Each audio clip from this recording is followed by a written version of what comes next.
শীতের সময়ে সিম একটি দারুণ খাবার।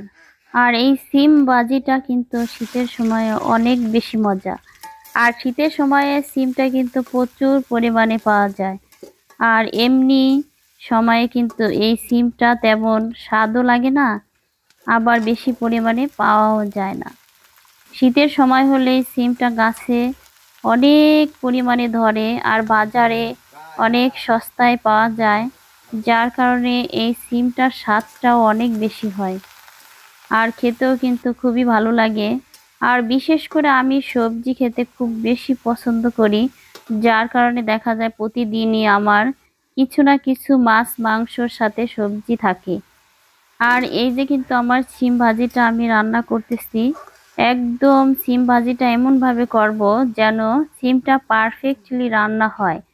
অনেকে আছে সিম দেখা যায় যে একদম গলে যায়, আবার কালারও নষ্ট হয়ে যায়, খেতে বেশি ভালো লাগে না।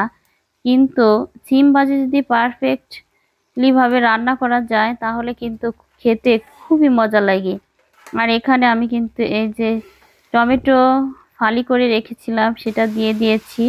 আর এটাকে ঢাকা দিয়ে সুন্দরভাবে এই যে আমার সিমটা কিন্তু রান্না হয়ে গেছে, মাশাল্লাহ। এটা গরম ভাতের সাথে কিন্তু খেতে খুবই বেশি মজা লাগে। সবাই বাসায় দেখবেন।